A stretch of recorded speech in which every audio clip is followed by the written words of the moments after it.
Well, it's official, folks. We're just about done with the third week. Any questions at all before we get started today?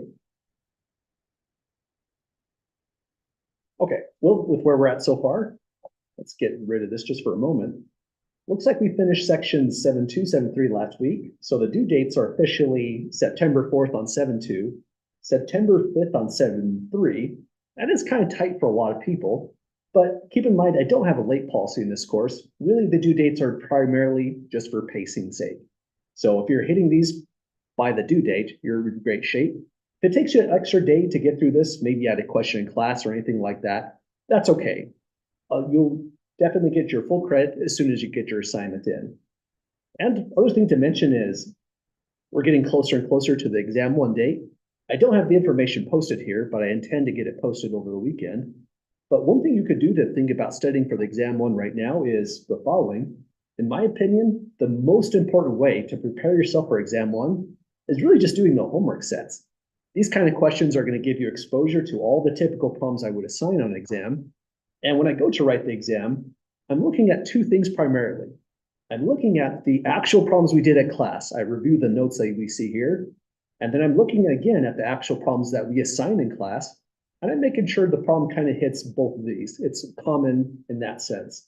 So if you're getting through the homework, attending the lectures, you'll have a good idea of what's probably going to be on the exam.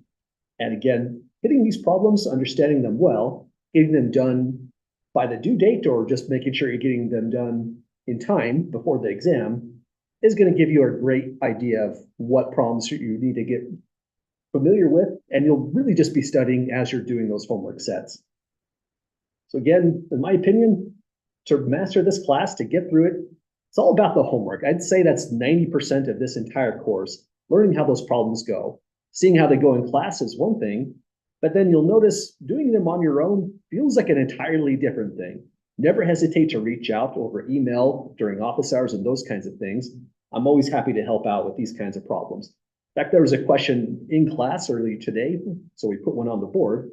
If there's a question or problem that comes in class, say coming from Zoom or just while this is up, I'm not opposed to looking at those kind of questions either. So I'm always happy to start off with questions from the class.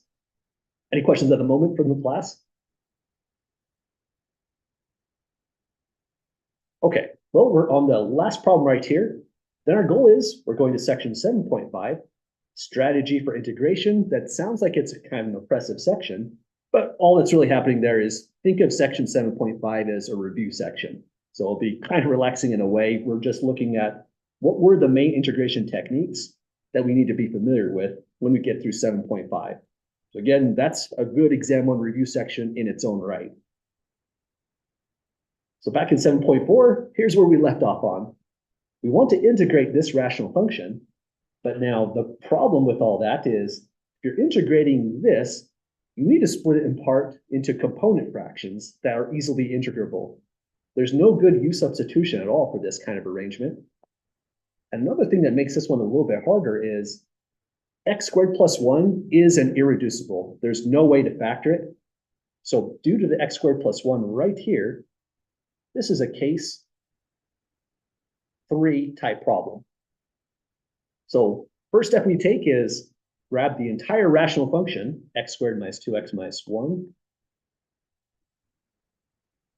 divide by x minus 1. Just a reminder, that's in red since I made a quick edit on these notes after launching them.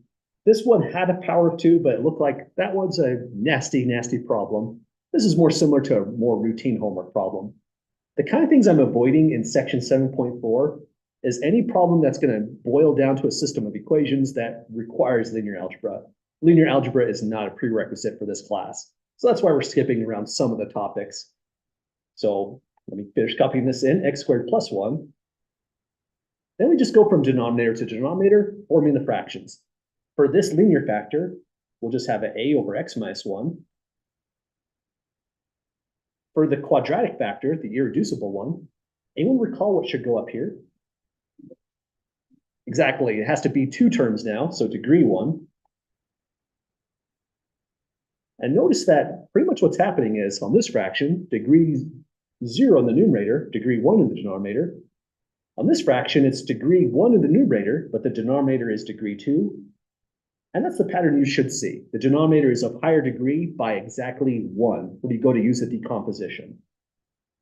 Once we're at this stage, we clear denominators. If this visualization helps, I'd say it's not a bad habit to write in. We're multiplying this term by x minus 1 times x squared plus 1. And we're multiplying this entire term by x minus 1, x squared plus 1. Or this entire fraction is a better way to say it. Multiply the left-hand side by the same quantity in orange, and all you have in the left is x squared minus 2x minus 1. And here, this is the fun part, we do some cancellations. X minus 1, this term is canceled, and all that's left over is a times x squared plus 1. Then move over cross addition. The next cancellation is right here, the x squared plus 1. So all that's left behind is bx plus c times x minus 1. So the decomposition now settles down to that stage. And we need to pick the right values of x to now start solving for coefficients. That's unfortunate. There is no value for x right here as a real number that you could choose to make this go to 0 because it's irreducible. So we move over to this one. If you pick x as positive 1, you're in great shape. So that's a good start on this one. X is positive 1. Right arrow is just a way to say that equation implies a new one. We're putting a 1 here, so it's 1 minus 2 minus 1 equals, this will be a 2a once we simplify. And this term goes to 0, so you might put plus 0 to just signify it. But I often didn't put anything at all if it cancels, so I'll stick to the same pattern in the notes. This one's really quick to solve. This is just the equation that 2a equals 2, which then implies a equals 1. So 1 coefficient down, 2 more to go. Any questions at all to that stage, folks? Okay, well, if that was so fun, we'll do it all over again, but we need a next best number. There is a next best number for sure, but it's not as easy to spot this time. Anyone see what it could be?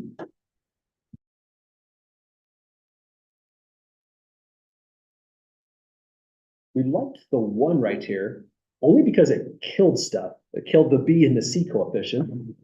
So the question now is, what number is going to eliminate another coefficient potentially?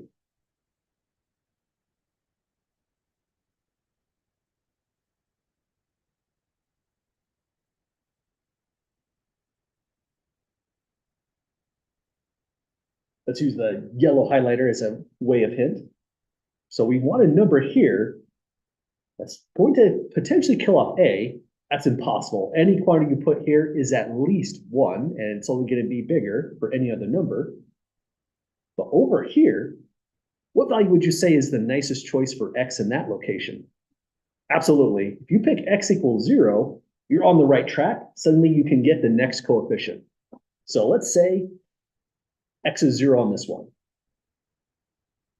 But honestly, even if we didn't do that analysis where we're looking through the terms, if you run out of good picks, just pick the next easiest numbers and you'll notice 0 is a great candidate. 1 is the next great candidate, -1, stuff like that.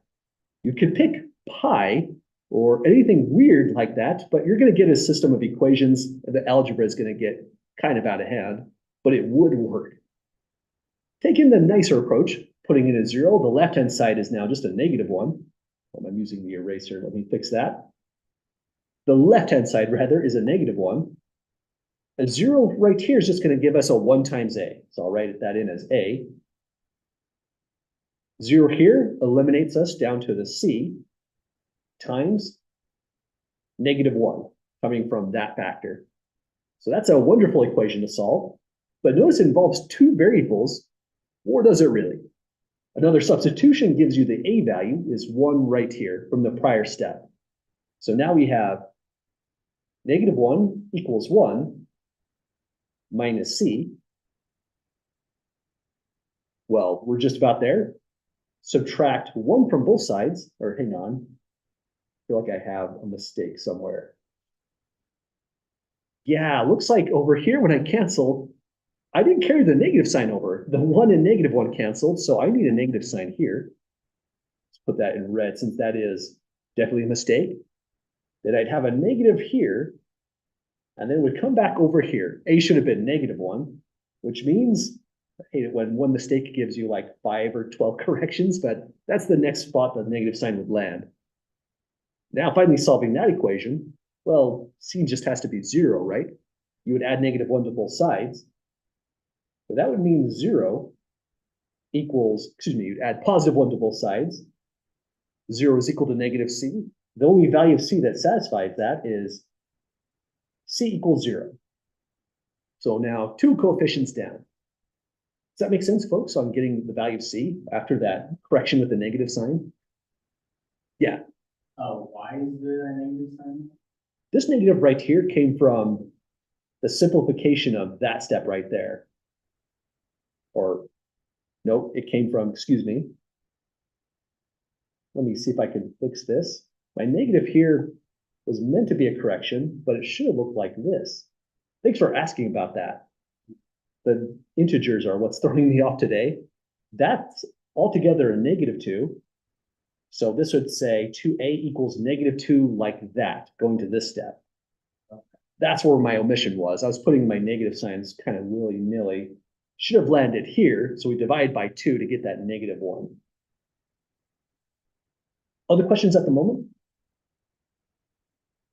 Okay, so we have 2 coefficients down, but we're running out of good choices for x. The next best choice, I'll leave it up to the class.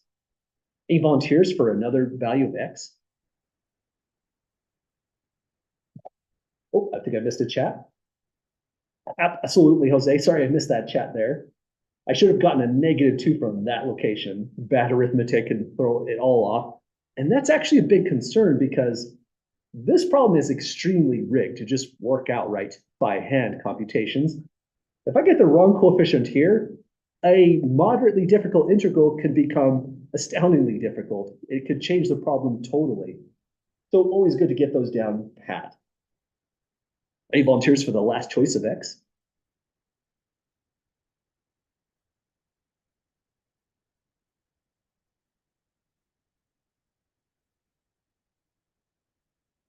How about for someone in Zoom?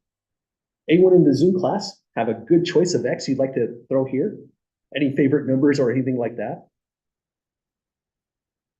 -1. Good call, absolutely. Thanks, Brendan. -1, in my opinion, is just the natural choice because sure, you could pick 2, 5, 27, 9 halves. It's all going to work, but you're just making your arithmetic, your equation solving much harder. I already made one mistake here, so I would go with the easiest approach. Let's go with a -1. So if x is -1, that would imply we're always going back to this equation. So we'll have a +1 plus 2 minus 1 equals -1 here is just going to give us a 1 plus 1, so it's a 2a. This term is going to convert to -b plus c times -2. But now we know certain values. For example, c is 0. We didn't even need to copy this in. We know the value of a is -1 here. So this equation begins to simplify. We have 2 equals 2 times -1 from this substitution of the a value, then plus 2b when we take the -b times our -2. So that reduces down to one equation involving one variable. So it's 2 minus 2, add 2 to both sides, and we'll get here 4 equals 2b. Then after division, we have b had to be 2 altogether. So 3 coefficients down, what we've determined is a, b, and c through those 3 values. That's a lot of work. Any questions, folks, at that stage? Okay, so interesting algebraic technique. You can take a fraction and pull it apart, giving the right coefficients by these steps here. But there's no reason to do any of that unless you're trying to solve this problem. So let's carry down the notes. I'll just rewrite that. The screenshot looks kind of weird. Getting back on track, we'll say the integral of x squared minus 2x minus 1 divided by x minus 1 times x squared plus 1 dx now becomes this integral. Okay, so we have to look up here, plug in the values of a, starting with -1 over x minus 1. Over here, this one's not too bad. The numerator is going to be 2x, so plus b is 2 for a 2x. C is 0, so our total numerator is 2x, over x squared plus 1 dx. So all we now need to do is integrate that function. Not too bad. The first one in the antiderivative would be negative natural logarithm, absolute value, x minus 1. This one's a little bit trickier, and there's two strategies for this one. When you're looking through the reading, you might notice the author sometimes says, when you make a mental u substitution, the answer is this. That's a really weird thing to say. It just meant you looked at it and you suspected that this can be done really fast with the right substitution, somehow, some way. Anyone happen to know what the answer would be just by looking at it?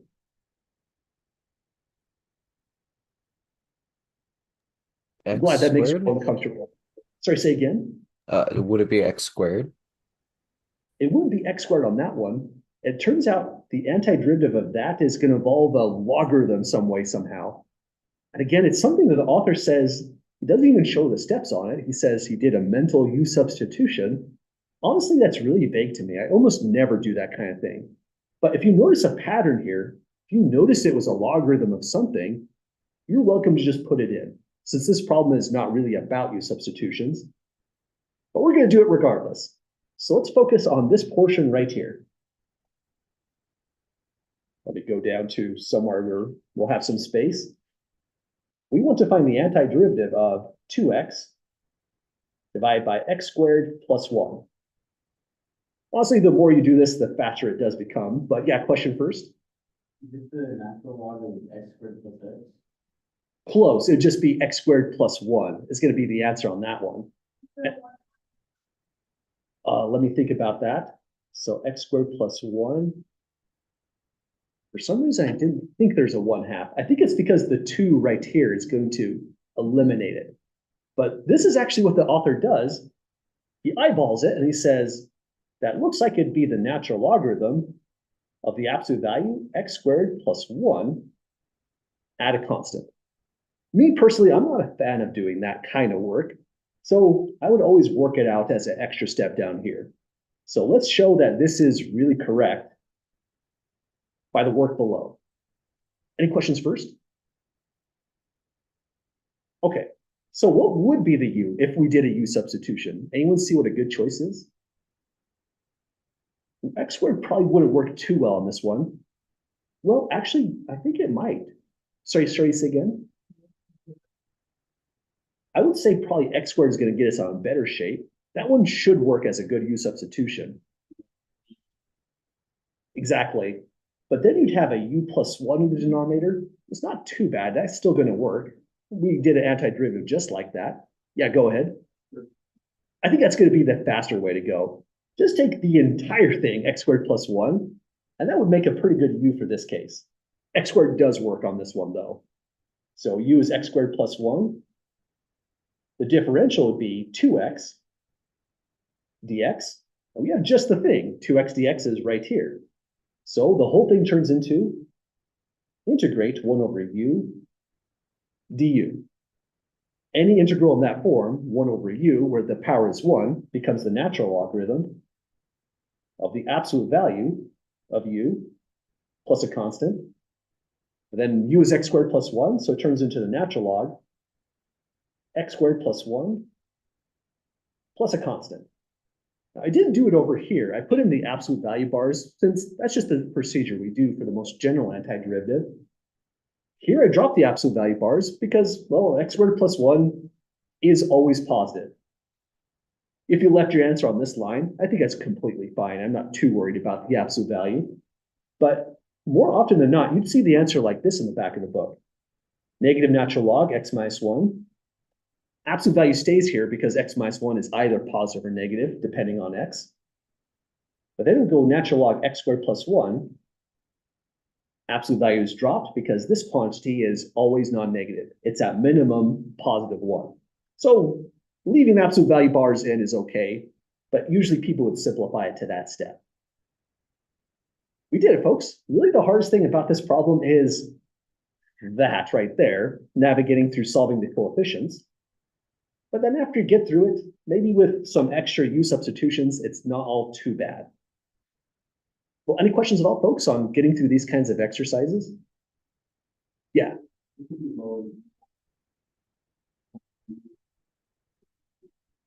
Sorry, which part are you looking at? Oh, gotcha. Well, actually, this quantity here, because of the x squared, at minimum, x squared is going to be 0. So that means this whole thing would have a minimum of just a positive 1.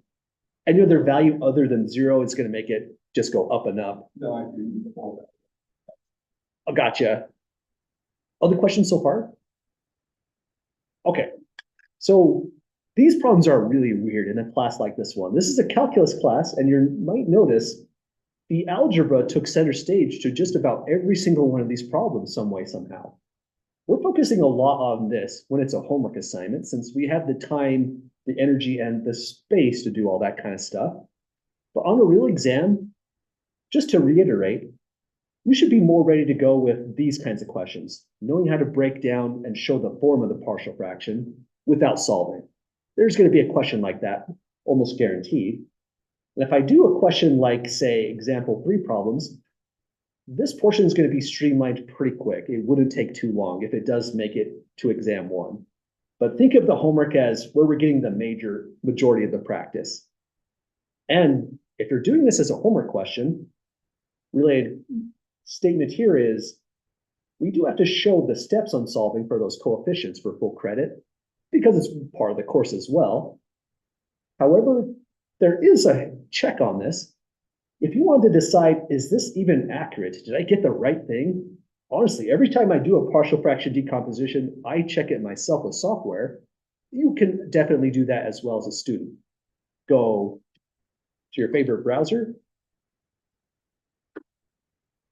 Then next, go to, this is the program I probably most likely use, Wolfram Alpha.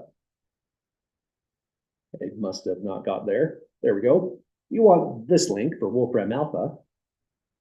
And in Wolfram Alpha, if you have something really tedious algebraically, this is a great computer software system to do the algebra.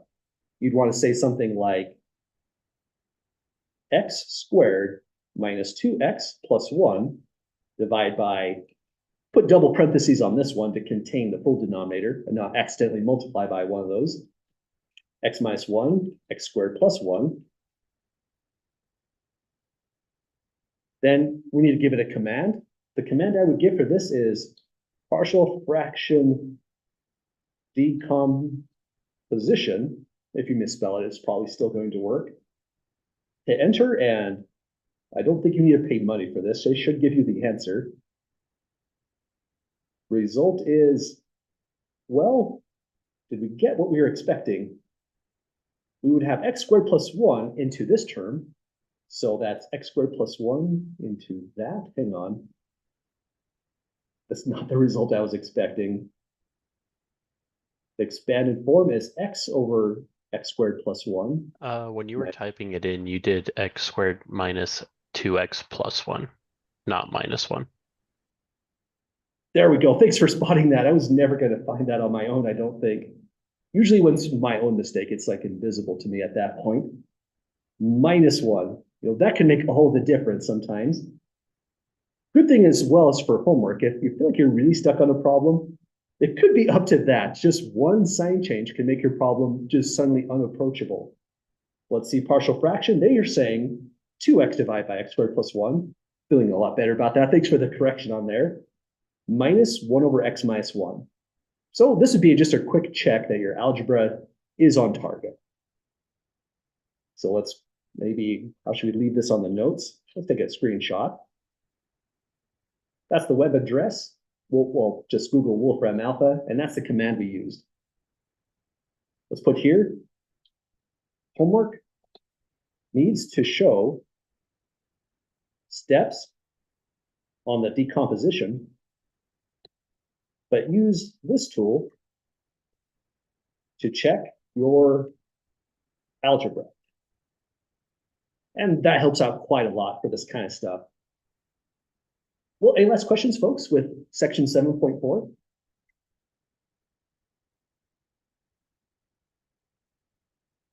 Thinking, okay, they're finally saved. Well, what we're going to do next is pretty much just review everything we've been doing for the last 2 weeks and a half so far. So we're now into section 7.5. What I did in section 7.5 is give a good table of integration formulas that we should all be familiar with. A lot of them we use routinely. We probably use this formula, I don't know, about 70 times it feels like already, the power rule in reverse. Other good things are like the logarithm rules, and stuff down here becomes pretty important. This is not an easy antiderivative of a secant, for example, nor cosecant. So this section really just starts out with good formulas to be ready with. Probably formulas you might want to add in your page of notes, including that you can include on your exam. Then down below, I just have some random examples. This can be all over the map of evaluate the integral.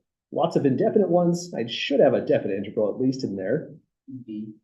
Thank you. Yeah, part D. Yeah, go ahead. Is there one page does be written?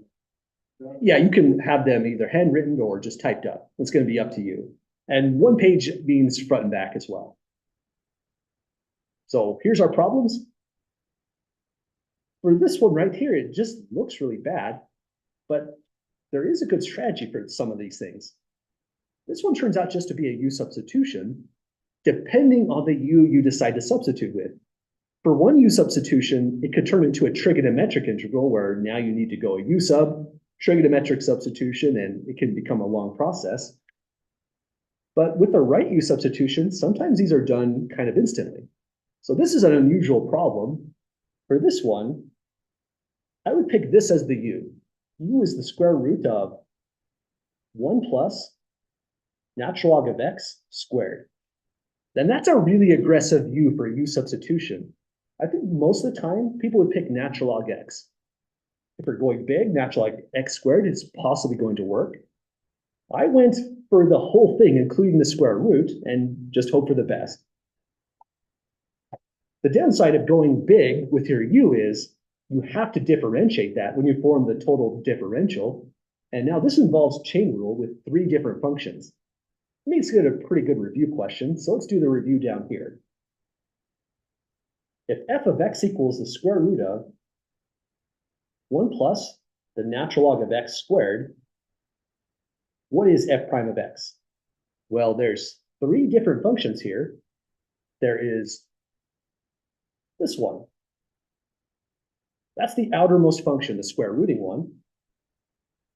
Then you have this one, function 2. That's the middle function. Inside function 2, well, you have a couple more functions. I said 3, but that just depends on your point of view. There's also the squaring function, the natural log function.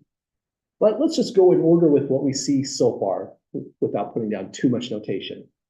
If you differentiate a square root would always do this. 1 over 2 times the square root of whatever goes inside. But then by the chain rule, you have to multiply by the derivative of whatever was inside. So 1 plus natural log x goes inside here. Natural log x squared, I should have said, and here. Oh dear, that's not enough space. Let me just quickly rewrite this. So f prime of x becomes 1 over 2 square root 1 plus natural log x squared times 1 plus natural log x squared prime. So that's the first step in the chain rule. Does that make sense to folks so far on that stage? Okay, if we can differentiate this and get a good answer, then we're nearly done with the whole derivative for f prime. It's kind of an interesting problem already. With this U substitution, really most of the work, it looks like, is just calculating that derivative. But here's our next line. F prime of x is now equal to 2 root 1 plus natural log. Let me try again with those parentheses, natural log x squared. This derivative, when we calculate it, it's multiplying into a fraction, so people just typically put it up into the numerator. Derivative here would be a 0 plus, now we're differentiating that function, and that's just a brand new chain rule process. This time the power 2 is the outer function, so 2 would come down. The new power is 1. You wouldn't have to put it there, but just to show the process, there it is. Then you have to multiply by the derivative of the inner function. The inner function here by the red dot is natural log, so it would go here and here. Let's see if I can get more space on this one. So last derivative I have to calculate is that one. So finally, f prime of x becomes, we have a 2 natural log x. The derivative of natural log x is 1 over x. It could be multiplied here, or you can just put your x down in the denominator. Algebraically, that's what it would end up if you had a 1 over x in this position. Then coming down, we have times 2. Root 1 plus natural log x squared. And last thing is just a quick cancellation. The 2's are gone. So just one more rewriting to make it look presentable. The derivative of that function f of x is natural log x divided by x times the square root of 1 plus natural log. I seem to always mess up those parentheses. Let me try again. 1 plus natural log x squared. So that's the derivative of this function here. Any questions at all, folks, on running through the chain rule multiple times on this one? Okay, so this is the downside with u substitution. This one works, and it's wiping out a huge part of the integral, but because it's a built-up function, it's a tough u substitution because just the derivative now is the hard part about this. Honestly, a good compromise might have been something like just natural log x on this one, but then you have a longer process. Trigonometric substitution can come up. It's always kind of an adjustment on what's the best process. But sticking with this u substitution, the differential is now du equals derivative of that whole thing, which is a natural log x divided by x square root 1 plus natural log x squared dx. So that's our differential. And take a look at that differential. It's all that stuff, which means every single part of your integral gets wiped out by that substitution. That could definitely happen, and this is one of those cases where it occurs. The next step looks weird when everything gets reconfigured. It would look like this. Antiderivative of everything here in blue is a du, so we would just say 1 times du. The function 1, the constant function identically equal to 1, is just to put something in there as an integrand, just so that it's displayed. That means the antiderivative is immediate. What's the antiderivative of 1 with respect to u? Just u, absolutely. So we'll go u plus constant. But then that's when this comes into play. We just put u back in.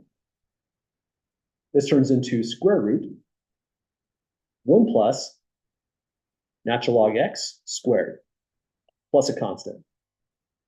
And notice that does seem to be the right answer, because if you differentiate this function, as we did over here, you end up down there, which is the integrand. So the check is just differentiating that to get back up here, which in the process of the u substitution, we've already done. Really wild problem. And I encourage you, if you want to, if you have extra time in studying, try this one a different way. There's more than one approach, but your integrals become different each new way you attack it. Any questions at all, folks, with this wild approach here? Okay, I would say the takeaway with part A is u substitution is honestly pretty weird. And it was also mainly a review on just doing a built-up derivative like this, since we haven't done too many of those so far yet in the course. So that's one integral down, 3 more to go. And here's our next one to maneuver through. T sine t cosine t. Well, this function is not too bad to get through, but there is a problem with sine t and cosine t. If we decide to use integration by parts, for example, I would think of sine t cosine t as being the dv portion, but sine t cosine t in that format doesn't give us a nice antiderivative right away. So here's another way to think about this problem. If you ever see a sine multiplying a cosine, both to the power 1, you can use this identity. Sine t times cosine t is also equal to 2 times, or let me reorder that, 1/2 times 2 sine t cosine t. And the reason to do that step is this whole portion right here is a trigonometric identity. Anyone recall what the identity is for this in yellow?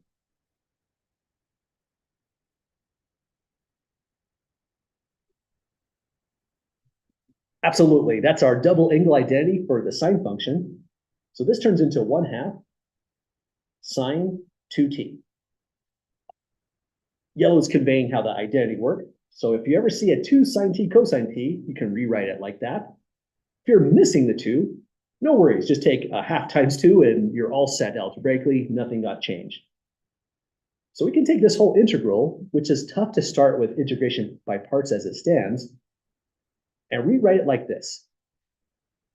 1/2 integrate t sine 2t dt. So the reason this is a pretty good step for integration by parts is because it's a hard antiderivative right here by the blue dot, sine t cosine t, but over here, sine 2t is a much easier antiderivative. So we'll try to attack the problem from this direction. So integration by parts starts off with a u and a dv. Don't forget also, when you're doing integration by parts, a helpful mnemonic is L-I-A-T-E. This is indicating what a good choice for u might be. If you see a logarithm, that's often the best choice. An inverse function, like a cosine inverse or natural log, for example, would be a next best choice. A for algebraic is referring to functions like t, or t squared plus 2, and so on. So that'd be a good choice for u, leaving everything else for dv. So dv is going to be sine 2t dt. In the first column, we take the differential, so that involves differentiation. Du is going to be 1 times dt. On this column, we have to find an antiderivative, so that involves our integration techniques. So we want an antiderivative of sine 2t. Well, derivative of cosine is negative sine, so we need to put in a negative cosine 2t. But the next problem is, if you check this out by differentiating with the chain rule, you'd have to multiply by 2. So we fix that by putting in 1/2. So that's a common pattern we see with our antiderivatives. If this is linear as a linear function with a coefficient of 2, then the antiderivative just involves putting the 2 down here. So that gives us our full chart for integration by parts. And the rest of the integral should be pretty not so bad to maneuver through. We just have to watch out for the half. But any questions at all, folks, to this stage? Okay, personally, in doing integration by parts, this is what I would do just about every single time. I need to put in the 1/2 because it's just there, multiplying the whole integral. Then the next thing to put in is the formula, uv minus the integral of v du. This just helps me go back to the table we put here and see where everything connects back in. Somehow, some way, if I have a picture in front of me I'm looking at, the substitution is way easier than having the formula in my mind's eye or mental chalkboard. That's when it becomes vague and I start to make mistakes. So next step, we have 1/2 U times V is just saying take t times -1/2 cosine 2t. So -1/2 t cosine 2t to start, minus came from right here. Give it a little bit of space before the integral sign, and form v du. V starts off with a -1/2, so I'll put that out in front. Then it's cosine 2t dt. And final parenthesis from here came from that parenthesis. You know, that's kind of hard to read. Let me upgrade it. Brackets just seem more serious for some reason. So that's just easier to actually visually see, I think. Any questions at all, folks, to this stage? Okay, it comes down to one more antiderivative. So I'll leave this factored out for the moment. I might just leave it factored out in the total answer. We'll see how everything falls on the next step. So copying -1/2 t cosine 2t. This converts to a +1/2. Over here, we need an antiderivative for cosine. Derivative of a sine will give us a positive cosine, like we see right here. By positive, I mean the sign right here on the cosine is positive. But give it a little bit of space after the 1/2 and put in sine 2t. We need to take this 2 right here and put in 1 extra half in this way in order to get the full answer. And again, not a bad idea to just check this through differentiation.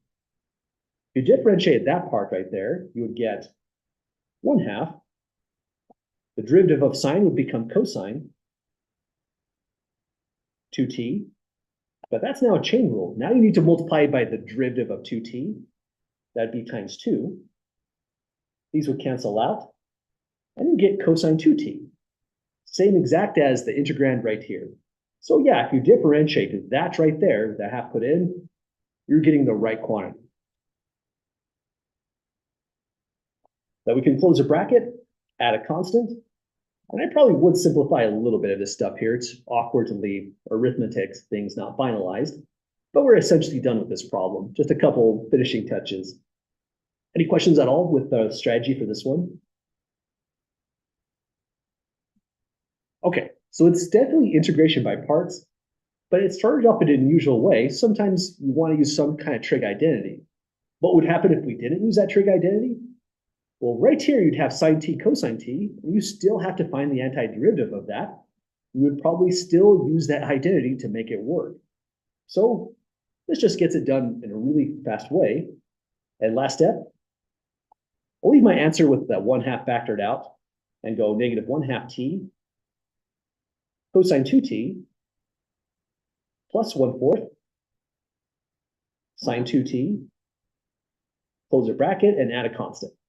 I'm not too worried about equivalent algebraic forms. Some people might say distribute the 1/2 inside. Some people might say, why not factor 1/2 out and leave 1/4 right here? They're both great answers. The best way to leave your answer is always dictated by what are you about to do in the next step. Sometimes things need to be factored if you're equation solving. Sometimes it needs to be expanded if you're doing something further, like integrating it again for for whatever reason that might be. But if I'm just done with the problem and everything's simplified, I'd usually leave my answers in this format. Well, that's integration by parts as a review question. Any questions or comments before we try a new one? Okay, that takes us to part C. And when you look at this thing, what would you say the technique must be for something like that?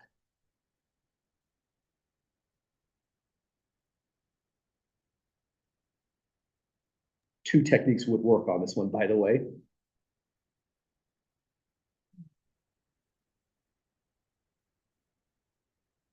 As a hint, I would say this yellow part right here is the major part of the entire integrand that definitely directs you to one technique or another. If you saw a square root like that, what does the procedure feel like to you all? It's a trig substitution. Absolutely. Good call, folks, in class and in Zoom. That portion right there highlighted in yellow is saying probably a trig substitution. That's the method we're going to take on this one. But for the curious, I just want to put this down. U equals 1 plus x squared. So a U substitution. So this works as a U sub method with adjustments. So sometimes your U sub method, you can get really creative on these kinds of things and make it actually work in this problem. But if you saw a problem that looked like this, I'd say the more direct approach is this looks mostly like a trig substitution. And because this is a review problem, let's try that out just to practice a trig sub. So that one will actually work. If you're curious about that, you can definitely see me after class or send me an email about it. I'll show you how it goes. But let's start with x equals, if it's a 1 plus x squared, that's a tangent in the trig sub.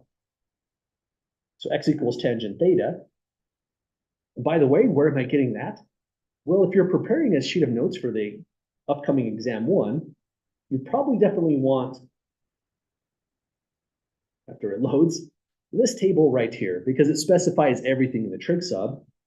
Our problem looked like this one, a constant with a variable addition in the middle, directing us towards a tangent function. So we have x is tangent theta. If the number 1 was like a 25, we would have said 5 tangent theta.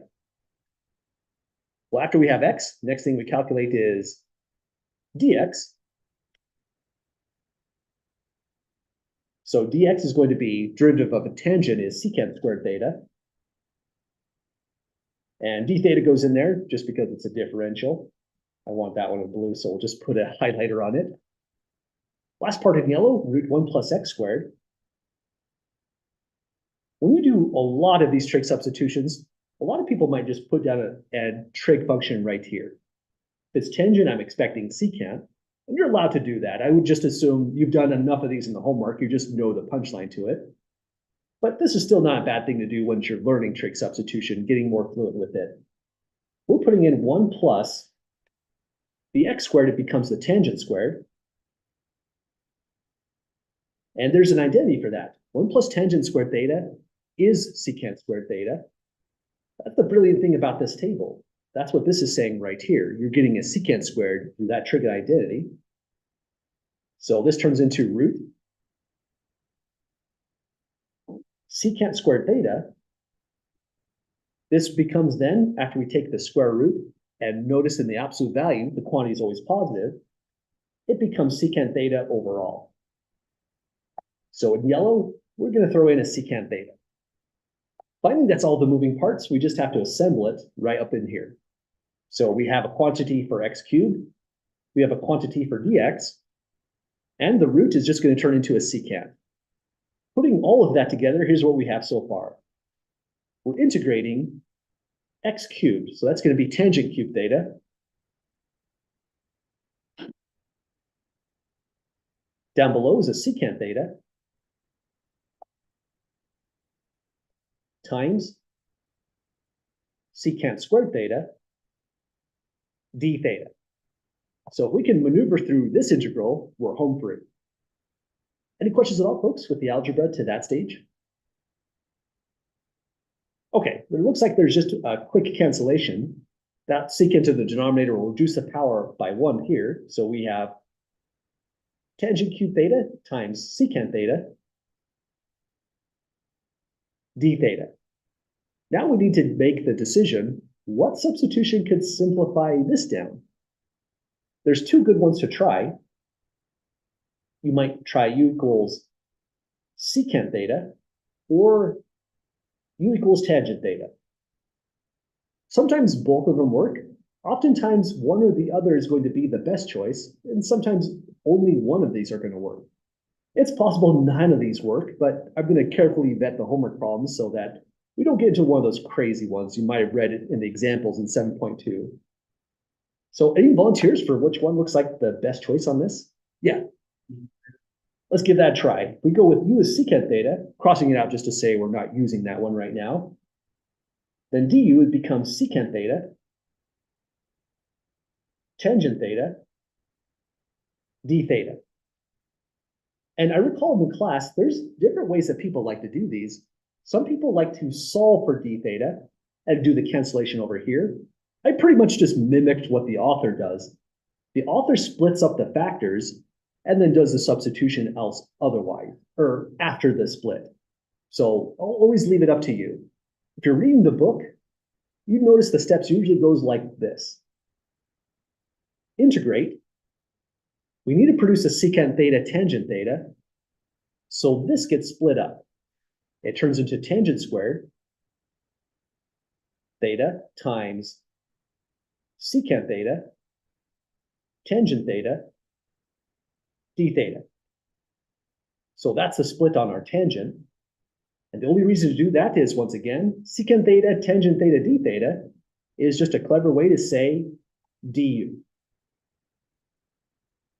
Tangent squared theta is now just a different way of saying, oh, well, who knows? We need to fix that next part.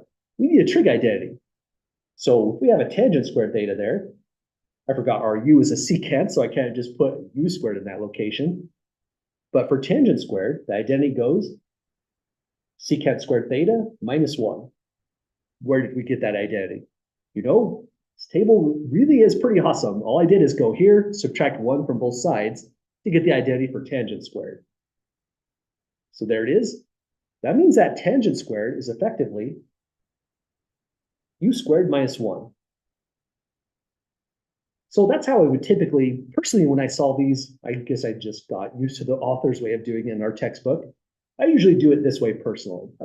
But there's nothing wrong with solving for d theta and just doing the cancellation. Different approach, same exact result. Any questions, folks, to this stage? Okay, let's do in the substitution finally. In place of tangent squared, it turned into secant squared theta minus 1, but that's a u, so it's all together u squared minus 1. Secant theta tangent theta d theta is now just a du. And that's fantastic because that's a tough integral, even by u substitution. You have to do some weird stuff here to make it work out.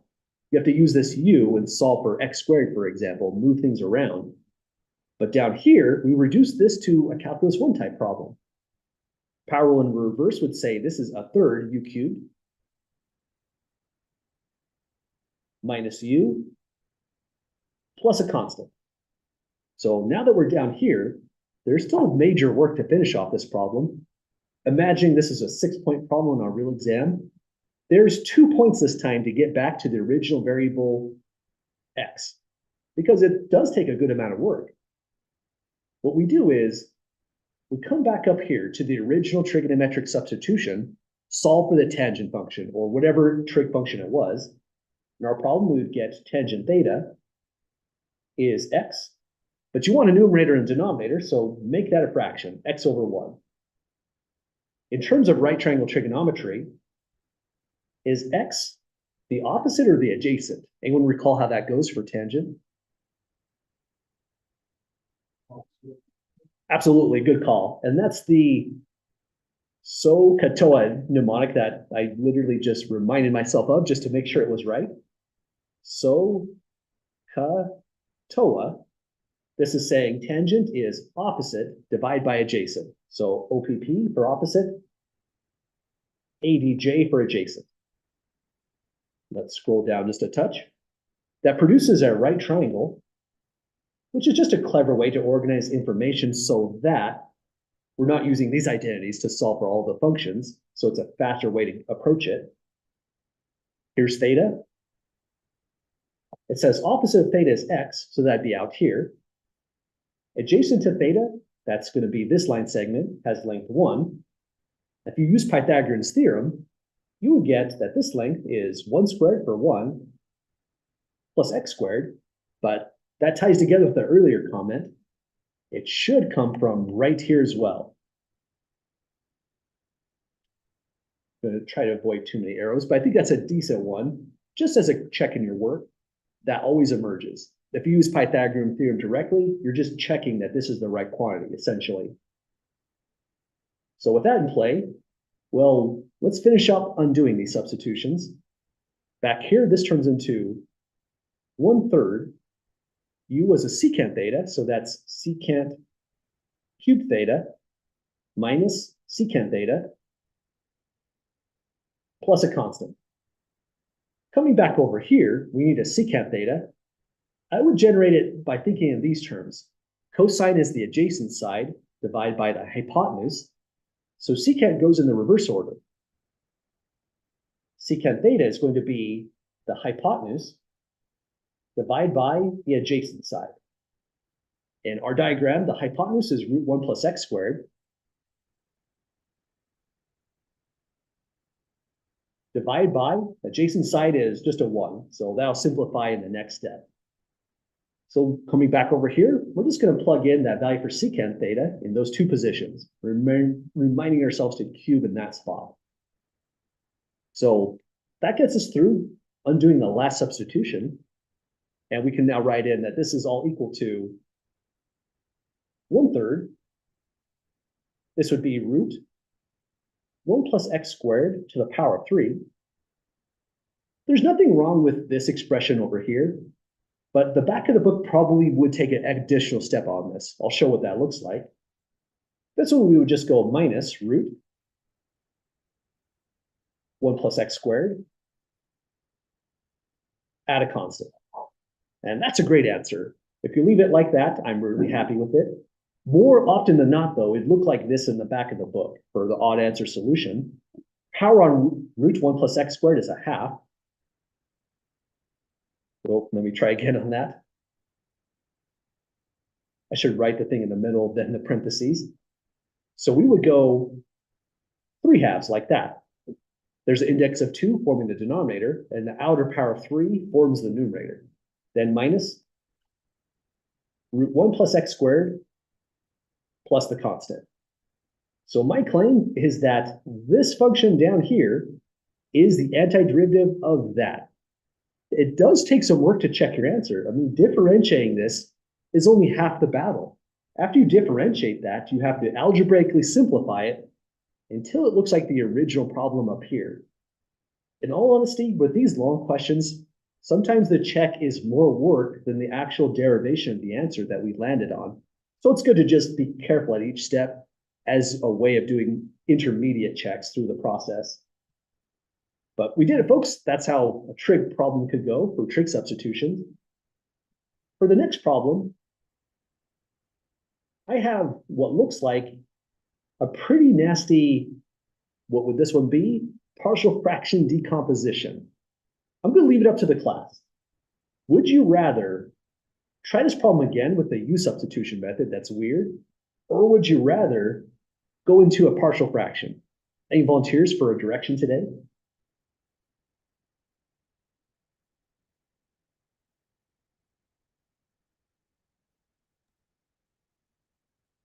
I'd probably go with a weird U substitution.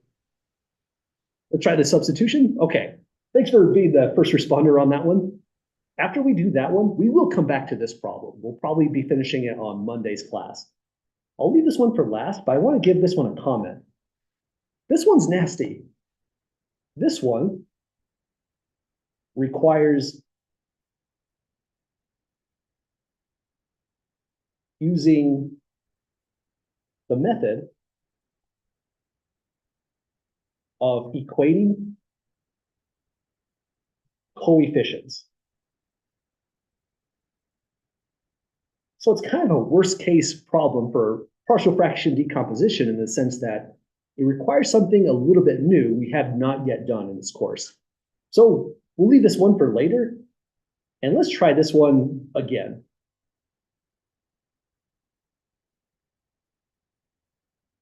Okay, so this is part C. Second solution. So my claim was that this is a U substitution problem. It's not easy to see how that works, but it does make sense to me that a good U is 1 plus x squared. That's a polynomial function inside a square root function, and that's usually a great choice for a U. So let's go 1 plus x squared to start. We need to form the differential of that thing right away, so du is going to be 2x dx. I'm going to leave the x where it is and just divide the constant out to focus on x dx. We have 1/2 du equals x dx. And looking at all this, doesn't seem like u substitution is really even working, right? This is a point at which a lot of people would probably back off the u substitution and try something else.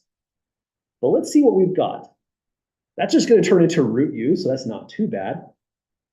We have x cubed here, so we need to split this off, because notice we're giving away 1x.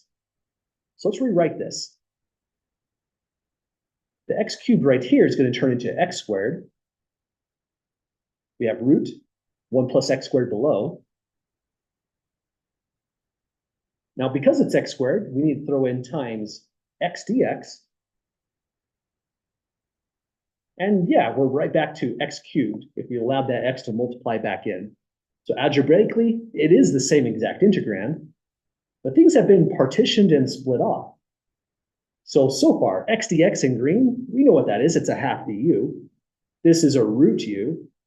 It all boils down to, what do we do with x squared right there? We can figure that portion out. We're in great shape. So the good news about x squared is it comes up again. Sorry, question here?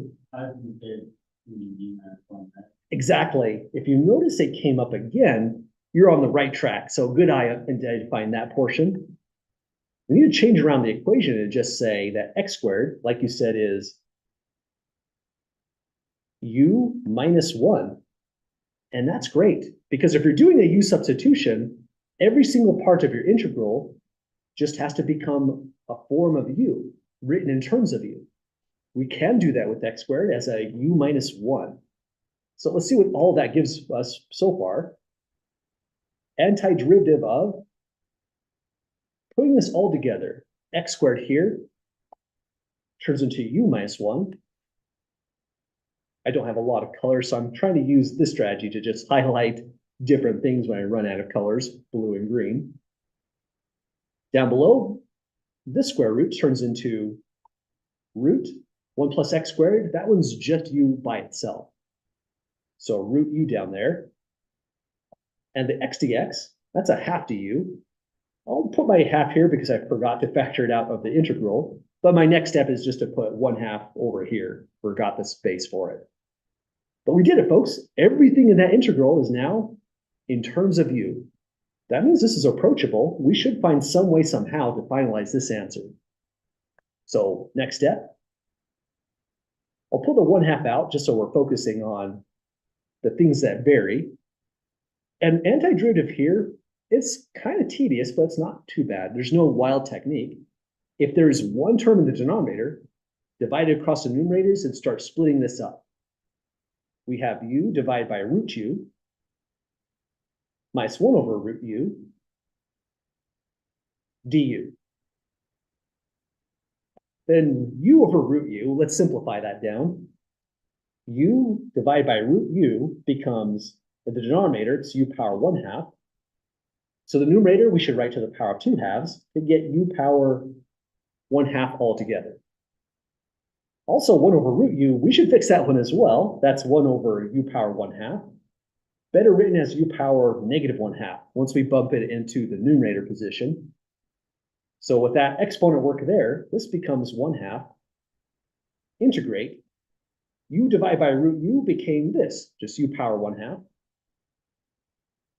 Minus 1 over root u is u power negative 1/2. That's definitely approachable. Now we're just using the power rule in reverse 2 different times. That's kind of comforting because over here we had 2 different terms, so it feels like we're on the right track. Let's take a screenshot of this just to see if we land on that answer.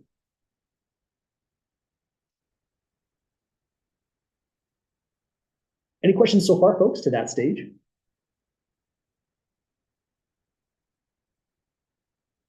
Okay, well, here's the finalization of it. We'll have 1/2 multiplying over here. This becomes u to the power of add 1, which is adding 2 over 2. So it's 3/2. Dividing by that coefficient means multiplying by the reciprocal, 2/3. Then just do it all over again. This power of negative 1/2, we add 2 over 2 to it. So now it's positive 1/2. Multiplied by the reciprocal of positive 1/2, and we'll have a 2. And add a constant. In this context, I would distribute the 1/2 in because it's just tempting to cancel this 2 and this 2. So distributing 1/2 will leave 1/3 u power 3/2 minus u power 1/2 plus a constant. All that's left to do is undo the substitution. Let me zoom out just a touch. Here's the u. This turns into 1/3 power 3/2 of u, which was 1 plus x squared. On the last term, it goes minus. I'll write this one out as a square root, only because it's a personal preference. You don't have to. Parenthesis with power 1/2, just as good as anything else. Then for the u, it's again 1 plus x squared. Then add a constant. So this is where the problem will land, and double checking, we've got the sign right. That's kind of encouraging. We get the same stuff no matter which way we approach it, trig substitution or the u substitution. And honestly, I think this is easier, except for you had to know to do that to get the x squared out of it. That's the thing that's new about this problem, is that u substitution can involve lots of creative algebraic backflips to force it to work. But the problems I'm going to be writing for a real exam are going to be things that a trig substitution like this is the logical choice. It would probably be the faster choice, really. This is just another look at u substitution. But we'll come back to the last problem on the partial fractions. Honestly, it was probably going to be a long one, so we at least finished this one on the second version. But any last questions then, folks, before we call it a night?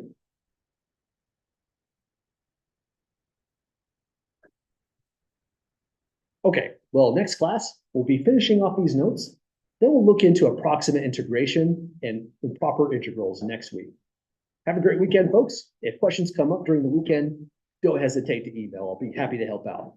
I don't check my email all weekend, but I always check it in the morning. It's just a routine and a habit.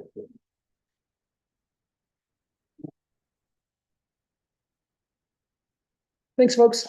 Have a great day. You betcha.